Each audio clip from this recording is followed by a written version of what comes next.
The new Go Battle League season is here, with the Shared Skies season bringing some new move updates. So who are the winners and losers with these changes? Well, let's soar through the skies of this new season and find out.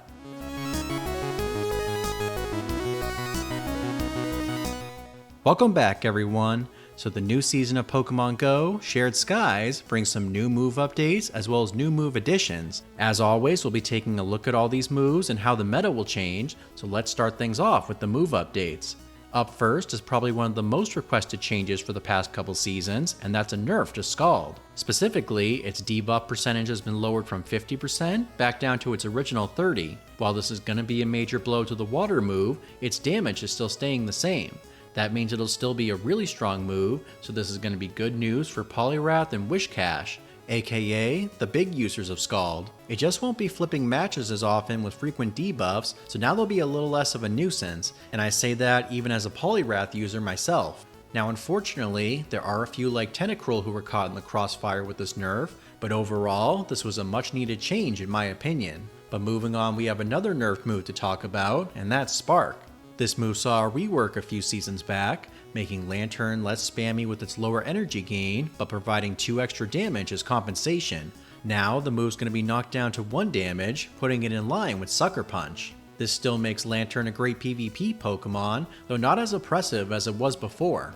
In fact, with this change I think Water Gun may become the preferred fast move in its arsenal. Not that Spark won't be any good, however Water Gun will provide more damage and flexibility as a one-turn move. Now as for the other Pokemon that have Spark, this will unfortunately hurt both Luxray and Probopass, and as a Probopass enjoyer, that's going to be a bit unfortunate, but probably for the best because of Lantern. Up next, we'll be talking about the buff to the all too familiar Seed Bomb. While the move isn't being reverted to 40 energy, it's still getting a slight damage buff to 65.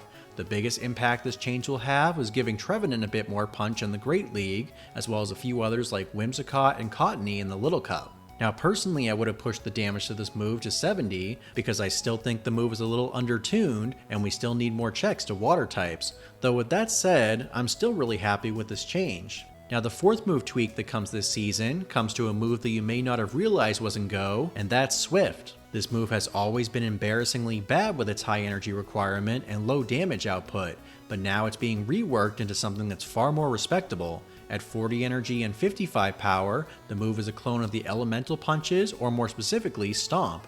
Overall, this is a nice buff, but it's also nothing too special. For 40 energy, I kind of wish its power would have at least stayed at 60. Now along with the changes to its stats, Swift is also being distributed to more Pokemon, including the Clefairy line, Jigglypuff line, and Teddiursa line. I don't see it doing too much for Ursaluna or its pre-evolutions, but I think Wigglytuff specifically may consider it, seeing that it's now the cheapest charged move in its arsenal. Not to mention that it definitely helps if you're considered a charmer. But along with these Pokemon, one specific Swift user I wanted to highlight is Uxie, who has some pretty insane bulk in the Great and Ultra Leagues. But up to this point, it only had expensive charge moves like Future Sight and Thunder, but now that it has Swift in its arsenal, it'll have something much cheaper to use. While I don't expect Uxie to be super meta with this update, I think it could be used as a more respectable Psychic type with slightly different coverage than Cresselia. But moving on to the other move distributions though, we have several Pokemon now getting Thunder Punch, including Typhlosion, the Lucario line, Scraggy line, Chestnut, and both Palmo and Palmot. Now this is going to be a mixed batch. I don't think Lucario and Chestnut will use this move as they have stronger alternatives, and Palmot probably will want to use its double debuffing moveset.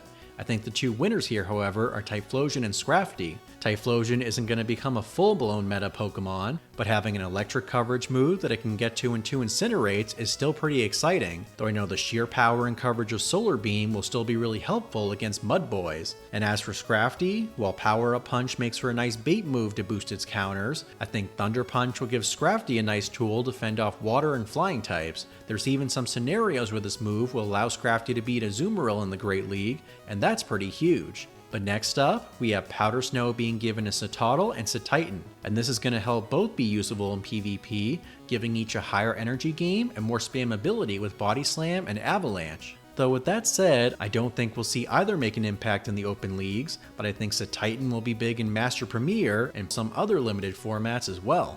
Now another Paldean move update comes with Low Kicks receiving counter. Though while this is certainly the best fast move it could have received, I do think it's too glassy to see prominent play.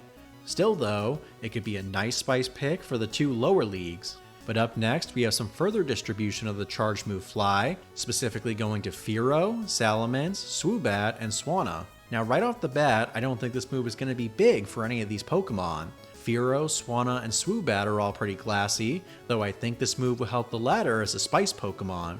And as for Salamence, in order for Salamence to get relevant in the Master or Master Premier Cup, it needs a 35 to 40 energy charge move like Dragon Claw, Breaking Swipe, Brick Break, or perhaps even Brutal Swing. Now despite that, I will highlight the rate impact of this move addition on Salamence. While none of the Salamence forms will ever receive the heights of Rayquaza with Dragon Ascent, the Shadow and Mega forms of Salamence are now top tier counters to Virizion, Buzzwole, and Pheromosa. It would obviously perform better with a flying fast move like Air Slash, but Fire Fang is still super effective against these bosses.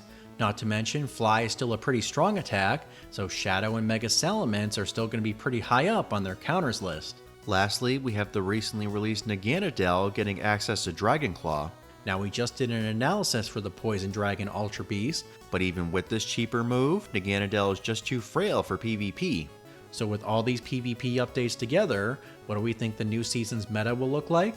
While I don't think there's going to be any major changes to Warp things, the tweaks to Spark and Scald will bring down Lantern's usage and make both Poliwrath and Wishcash less dominant. They'll all still be good in their respective leagues, but maybe slightly less. Trevenant may see more frequency with the Seed Bomb buff, but only time will tell.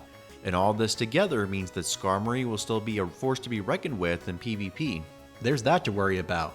But with that said, let me know your thoughts about this season's move updates down in the comments. Also, let me know if there's any changes you're hoping to see with the next season. With September being the 20th season of the GBL, we're going to be putting together a list of some of our ideas later this summer. And if you enjoyed this analysis, then be sure to give it a thumbs up and subscribe so you don't miss our upcoming videos, including an analysis for the upcoming GumiCon Day. So until then, thank you all so much for watching, and we wish you the best of luck in Season 19 of the GBL.